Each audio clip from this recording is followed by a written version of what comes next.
The afternoon sun hung heavy over Hartsfield-Jackson Atlanta International Airport, casting long shadows across the tarmac as Delta Flight 4819 prepared for what should have been a routine journey to Dallas-Fort Worth. The Boeing 737-900ER, a workhorse of the fleet, stood gleaming under the Georgia sky, its engines humming with quiet efficiency as ground crews performed their final checks. Passengers, oblivious to the ordeal that awaited them, filed through the jet bridge with the usual mix of excitement and weariness, stowing their carry-ons and settling into their seats. The flight crew, seasoned professionals with thousands of hours in the air, went through their pre-flight rituals with practiced ease. Everything appeared normal, just another link in the endless chain of departures and arrivals that kept the world moving. But as the aircraft taxied toward the runway, a faint anomaly flickered in the data stream of the maintenance diagnostics. Deep within the labyrinth of wires, hydraulics, and sensors that governed the landing gear, a single fault light blinked, once, twice, then vanished. The system, designed to filter out transient errors, dismissed it as a minor electrical ghost. The pilots, unaware, received clearance for takeoff. The engines roared, the aircraft surged forward, and Flight 4819 lifted smoothly into the sky, climbing through scattered clouds as Atlanta sprawled beneath it like a vast circuit board. For the first hour, the flight was uneventful. The cabin crew moved through the aisles, offering drinks and snacks, while passengers dozed or stared at seatback screens. Outside, the sky deepened from blue to indigo as the sun dipped toward the horizon. Then, without warning, a low, metallic groan reverberated through the airframe. In the cockpit, the pilots exchanged glances as a new alert flashed on the primary display: landing gear disagreement. The system indicated that the left main gear had not fully retracted, or worse, had partially deployed mid-flight. The captain, a 20-year veteran with a calm demeanor, initiated the emergency checklist while the first officer radioed air traffic control, requesting a holding pattern to assess the situation. As the aircraft circled at 28,000 feet, the flight crew ran through troubleshooting procedures, cycling the landing gear up and down in hopes of resetting the mechanism. But instead of the reassuring thud of hydraulics locking into place, a series of sharp, shuddering jolts rattled the fuselage. Passengers, now sensing something was wrong, gripped their armrests as the cabin lights flickered. Flight attendants, trained to mask concern, moved with deliberate calm, securing carts and preparing the cabin for potential turbulence. Meanwhile, in the avionics bay, an inspection camera revealed the horrifying truth. The left landing gear was jammed at a grotesque angle, its strut bent, hydraulic fluid leaking in thin, glistening streaks. The captain made the decision. They would have to attempt an emergency landing. Air traffic control scrambled emergency vehicles along the runway, their flashing lights painting the asphalt in streaks of red and white. Back in the cabin, the announcement was brief but firm. Prepare for an unusual landing. Passengers braced, some praying, others staring blankly ahead as the aircraft began its descent. The runway stretched out before them, a ribbon of concrete that suddenly seemed far too narrow. As the wheels touched down, the damaged landing gear collapsed instantly. A shower of sparks erupted as metal scraped against pavement, the aircraft lurching violently to one side. The pilots fought to keep the nose straight, their muscles straining against the controls as the stricken jet slewed sideways. For one heart-stopping moment, it seemed the plane might spin entirely out of control. But then, with a final shuddering groan, it came to a stop, tilted like a wounded animal. Emergency crews rushed forward, foam arcing through the air to smother any potential fires. Miraculously, there were no serious injuries. Passengers evacuated swiftly, their faces pale with shock as they stumbled onto the tarmac, where the reality of their narrow escape began to sink in. Behind them, the crippled aircraft sat motionless, its left wing drooping, the landing gear a tangled wreck. Investigators would later determine that a fractured actuator, a component no larger than a soda can, had triggered the cascade of failures. But in that moment, as the sun vanished below the horizon, all that mattered was the silence, the profound, trembling silence of survival. The wreckage of Delta Flight 4819 glowed under the harsh white beams of portable floodlights, turning the night tarmac into an eerie stage for the forensic ballet about to unfold. Emergency crews had long since secured the area, but the scent of scorched metal and hydraulic fluid still hung thick in the humid Georgia air. National Transportation Safety Board, NTSB, investigators, clad in reflective vests and hard hats, moved with deliberate precision around the crippled aircraft, their cameras flashing as they documented every angle of the mangled landing gear. The left main strut, now a twisted skeleton of fractured steel, told a silent story of catastrophic failure. At the center of the scene, a senior NTSB investigator knelt beside the wreckage, his gloved fingers tracing the jagged edges of a ruptured hydraulic line. Nearby, a metallurgist carefully bagged shards of metal, each destined for a laboratory where electron microscopes would hunt for microfractures or fatigue patterns. Every component, no matter how small, was a potential clue. The actuator, the torque links, the uplock assembly, all would be disassembled, scanned, and scrutinized. The process was methodical, almost ritualistic, governed by decades of protocol designed to strip away uncertainty and force the machine to confess its secrets. Meanwhile, inside a makeshift command post set up in an airport hangar, the cockpit, voice recorder and flight data recorder, black boxes, though they were neon orange, were already being analyzed. Technicians hunched over monitors, their faces bathed in the cool glow of waveforms and timestamps, passing every digital whisper the aircraft had emitted in its final moments. The data painted a chilling timeline. The first anomalous signal. At 2,300 feet, the pilot's corrective actions, the moment the hydraulic pressure dropped to zero. There were no alarms for the first critical seconds, just a quiet, creeping failure that had snowballed into disaster. Back at the wreckage, a heated discussion erupted between two engineers. One pointed to stress marks near the gear's pivot, suggesting a possible design flaw. The other countered with maintenance records, thick binders that showed the aircraft had passed its last inspection with no red flags. Delta's maintenance crews, already under scrutiny, stood nearby in tense silence, their arms crossed. They knew the questions were coming. Had a visual inspection missed a hairline crack? Had a seal degraded slowly, invisibly, until it finally gave way at the worst possible moment? In the closed-door briefing room, the NTSB team leader spread schematics across a table, her finger landing on a single component. The actuator responsible for locking the gear in place. This, she said quietly, is where it started. Preliminary findings suggested the part had sheared under load, but why? A manufacturing defect, improper installation, or something deeper, a flaw that had lurked undetected through thousands of takeoffs and landings? The answer would take months to uncover.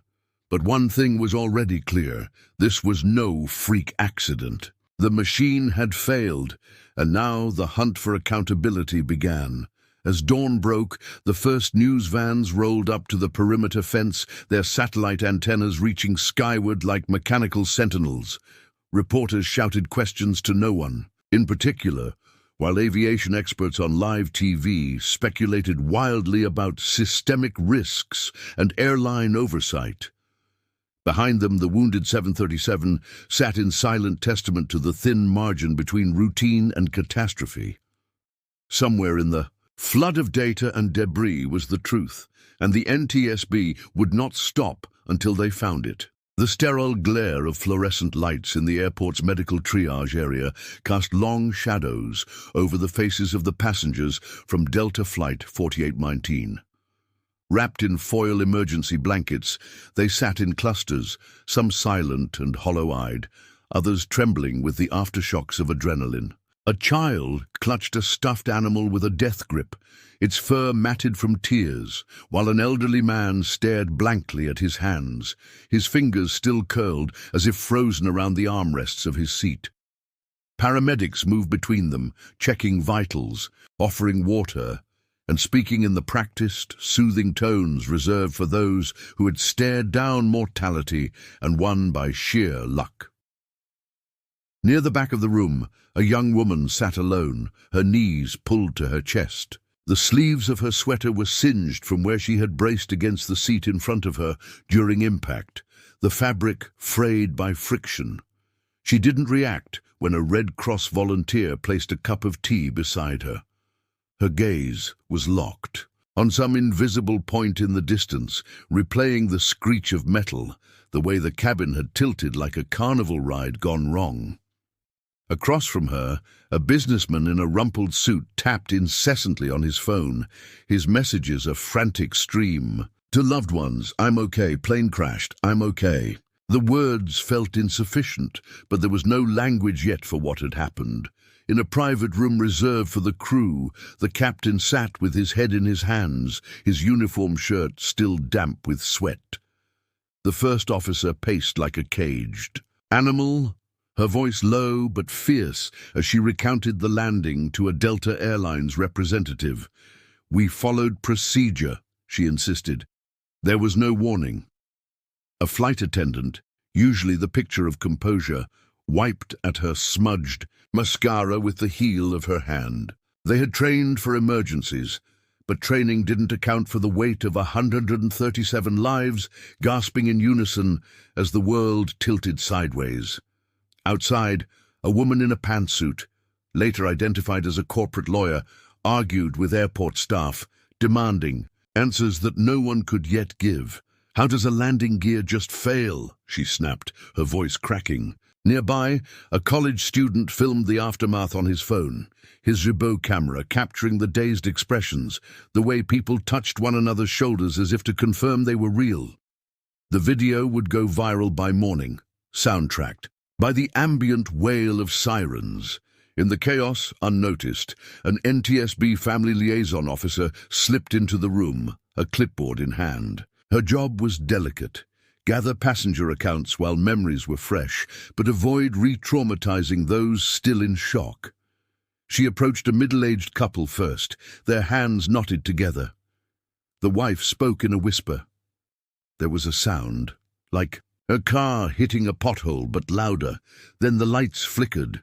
Her husband picked up the thread. I looked out the window and saw the wing dipping. Sparks. God, the sparks. Their words joined a growing mosaic of testimony, each fragment a pixel in the larger picture investigators would assemble. By midnight, most passengers had been released to hotels or waiting relatives, but a few remained, too shaken to move.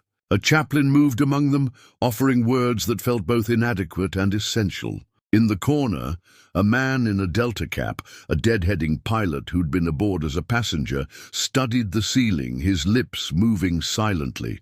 Later, he would tell his colleagues that for the first time in his career, he'd wondered if he'd ever board a plane again. As the last ambulance pulled away, the airport's nightly cleaning crew arrived, their mops swishing over the tiles where people had stood crying hours earlier. The world was moving on. But for those who'd lived through Flight 4819, time had fractured. Some would sleep with lights on for months, others would startle at the sound of slamming doors, and a handful would never fly again. The landing gear. Failure had lasted seconds. The human aftermath would endure far longer. The sun had barely risen over Atlanta when the first financial tremors of Delta Flight 4819's mishap began spreading through the airline industry. Stock tickers flashed red as Delta's shares opened 8% lower, dragging down competitors in a wave of sector-wide anxiety. Analysts on financial networks debated the potential fallout, their jargon-filled speculations bouncing between short-term volatility and systemic risk reassessment. In corner offices across the aviation world, executives hastily convened crisis meetings, reviewing maintenance logs for their own fleets with newly suspicious eyes. At Boeing's headquarters in Chicago, a different kind of tension crackled through the halls. Engineers pored over the same blueprints that had been used to manufacture the 737-900ER's landing gear system a decade earlier, tracing load calculations with fresh urgency. A particular cluster of stress equations in the actuator assembly, once considered routine, now glowed on computer screens like an indictment. The company's PR team worked furiously to draft statements that balanced confidence with contrition, acutely aware that every word would be dissected by regulators and plaintiffs' attorneys alike. Meanwhile, at the Federal Aviation Administration's Washington headquarters, a seldom-used conference room became ground zero for what officials were quietly calling the Atlanta Review.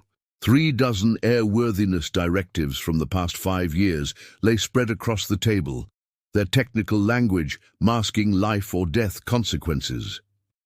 A junior staffer pointed to a 2022 memo recommending enhanced actuator inspections, a suggestion that had been downgraded from mandatory to recommended after industry pushback about costs. The room fell silent as the implications settled over them.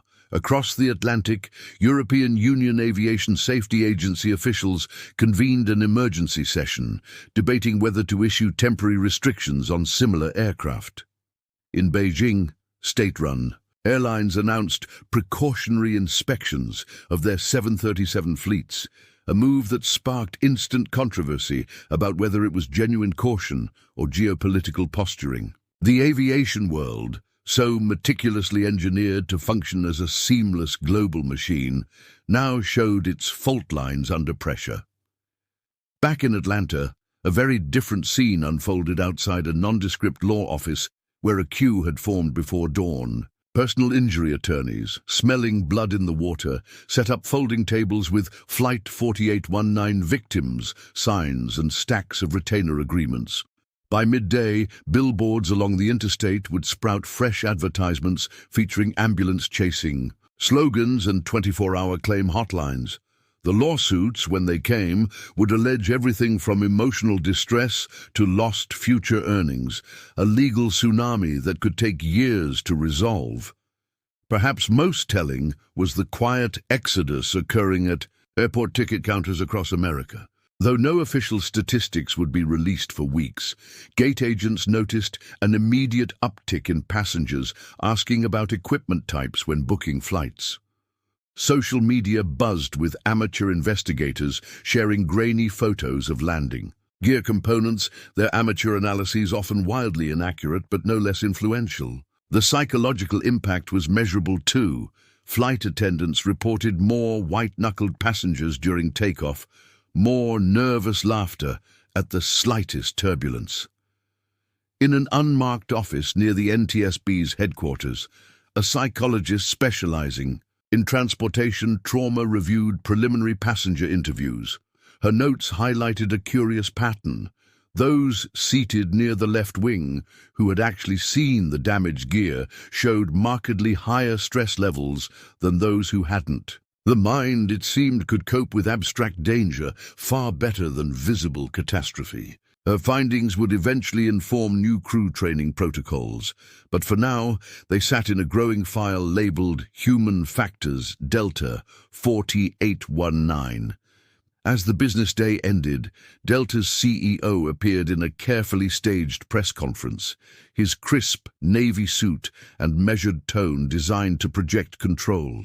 Behind him, the company's logo gleamed under studio lights as he announced an immediate voluntary inspection initiative. The carefully crafted statement mentioned anomalies rather than failures, enhancements instead of fixes. Wall Street responded with a slight uptick in share price, but the real test would come tomorrow when the first post-accident Delta flights took off with full cabins, or didn't. Somewhere over the Midwest, a different Delta flight cruised at 36,000 feet as the sun set. In seat 12A, a frequent flyer who'd seen the news found himself staring at the wing outside his window, watching the landing gear doors with unusual intensity. The system worked flawlessly this time, as it did thousands of times daily across the planet, but the seed of doubt had been planted, and in the aviation ecosystem, trust was the most fragile component of all. A year later, on the anniversary of the Delta Flight 4819 incident, the aircraft's wreckage sat in a hangar in rural Georgia, its skeletal remains preserved as an instructional relic for aviation safety courses. The once pristine Boeing 737-900ER now bore the scars of its final moments: scorched metal, twisted landing gear struts, and the ghostly imprints of emergency slides long since removed. A group of trainee investigators from the NTSB moved through the carcass of the plane, their instructors pointing out critical failure points with laser pointers. The wreck had become a classroom, its tragedy repurposed into prevention. Across the country, the passengers of Flight 4819 had scattered back into their lives, though none quite the same. The young woman, who had sat frozen in shock in the triage area, now attended weekly therapy sessions, her hands no longer shaking when she heard the distant roar of jet engines. The businessman, who had frantically texted his family, had since switched careers, leaving his high-stress finance job to teach economics at a community college. Some had become reluctant activists, appearing on news panels to advocate for stricter aviation regulations, while others refused to speak of the incident at all, as if silence could erase the memory of those terrifying minutes. Delta Airlines, after weathering months of scrutiny, had quietly implemented a sweeping overhaul of its maintenance protocols. The actuator at the heart of the failure was now subject to twice-yearly inspections, regardless of manufacturer recommendations. The company's training simulations had been updated to include scenarios mirroring Flight 4819's malfunction, ensuring that future crews would be better prepared. The changes were costly, but the alternative, another near disaster, was unthinkable. Boeing, too, had been forced to reckon with its legacy. The actuator design flaw, once dismissed as statistically insignificant, had been addressed in a silent revision to the 737 schematics. No press release announced the change. It was simply integrated into the production line, another incremental improvement in an industry built on learning from catastrophe. The engineers who had missed the flaw initially now double-checked their stress calculations with a newfound paranoia, knowing that even the smallest oversight could have consequences measured in lives.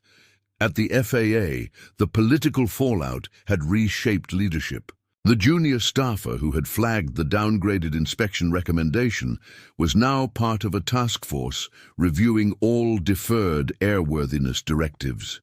A culture of caution, long sacrificed at the altar of efficiency, was making a cautious return. On the tarmac of Hartsfield-Jackson, where Flight 4819 had come to rest a year earlier, a new Delta crew prepared for a routine flight to Dallas. The captain, who had trained with the first officer from the ill-fated flight, paused during his pre-flight checks to inspect the landing gear with extra care. It was a habit he had developed since the incident, one shared by pilots across the industry. As the new flight taxied toward the same runway, passengers glanced nervously out the windows, some recalling the viral videos of sparks and smoke from a year ago. But the takeoff was smooth, the climb uneventful. The landing gear retracted with a reassuring thud, precisely as designed. Yet somewhere in the data streams of the aviation system, another actuator in another plane recorded a minor anomaly. A blip so small, the algorithms dismissed it as noise. The system, after all, was not perfect. It never would be. And so the world moved forward, balancing on the edge of disaster and normalcy, its safety bought in increments of tragedy and lessons learned.